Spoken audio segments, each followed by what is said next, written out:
Bonjour et bienvenue dans Vivre Naturel. Je suis très contente de vous retrouver aujourd'hui. Et donc aujourd'hui, je vais vous parler des fleurs de Bach. Certainement, beaucoup de gens en ont entendu parler. Mais qu'est-ce que c'est réellement, ces petites gouttes qui font autant d'effets?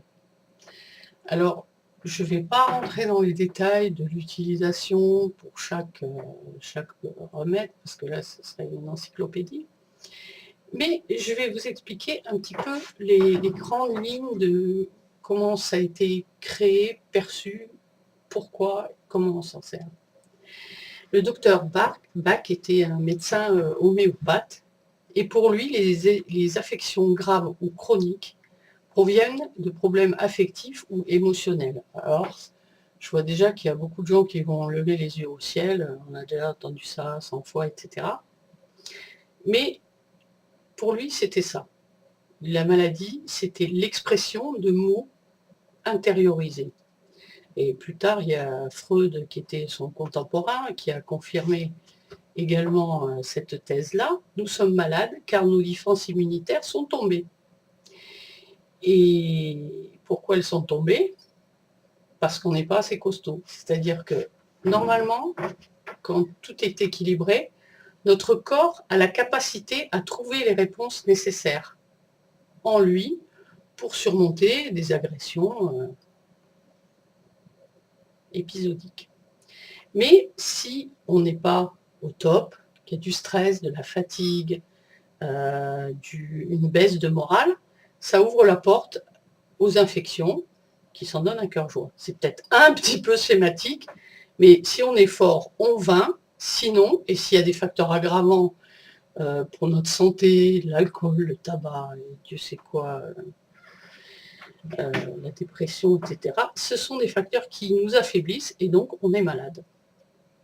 Donc voilà, c'est schématiquement comme ça que le docteur Bach avait une vision globale de l'être humain. Donc après, l'être humain a son propre vécu, ses propres émotions, son propre terrain.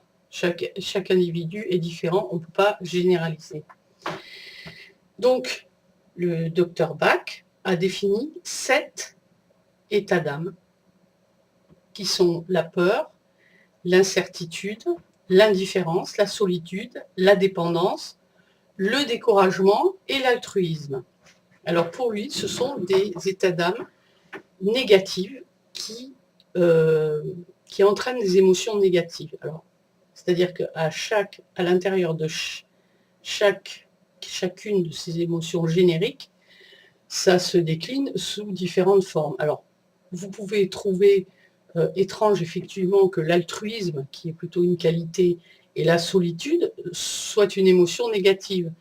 Mais il les a inclus dans ces émotions-là, ces états d'âme, parce que elles vont à l'encontre, aussi bien l'altruisme, qui peut donner un intérêt excessif pour l'autre au détriment de soi-même aussi, et la solitude qui ne nous met pas dans une situation équilibrée affectivement. Donc ces deux émotions-là, enfin ces deux états d'âme-là, vont à l'encontre de l'équilibre de l'individu et peuvent donc provoquer des réactions négatives de l'entourage. Donc c'est le négatif qui nous rend malade. En gros, en général, c'est ça. Donc Bach, il a exagéré les typologies pour faciliter le choix du remède. Quand vous allez dans le détail des fleurs, on vous dit par exemple que celle-ci est destinée à une personne excessivement perfectionniste, etc. Mais même si vous l'êtes qu'un peu, mais que c'est vraiment quelque chose qui est assez obsessionnel dans votre fonctionnement, vous voyez, ça crée un déséquilibre. Donc, on a tous des défauts, mais certains sont plus envahissants que d'autres. Il faut donc affiner la connaissance de soi, et il y a des gens qui font ça très bien, qui font un travail sur eux de développement personnel, mais il faut aussi avoir un peu un regard extérieur pour aller au fond des choses. Ou alors il faut travailler avec un analyste. Mais accompagné d'un thérapeute, on peut faire plus de choses. On peut aller plus loin, car il peut vous aider à verbaliser des choses dont vous n'avez pas conscience. Et donc, avec cette connaissance de vous, vous pouvez utiliser donc ces élixirs vous-même. Mais le mieux, c'est quand même d'aller voir un thérapeute qui vous guidera et qui analysera votre terrain. Mais on peut le faire soi-même. Alors, les fleurs de Bach, elles sont 39. Alors, c'est pas la peine que je vous les cite toutes, mais l'aigle moine, petite centaurée, le marronnier rouge, l'eau de roche, enfin, il y en a beaucoup qui sont assez connus, et dont le Rescue, qui est destiné qui est une synergie de plusieurs fleurs, et qui est destiné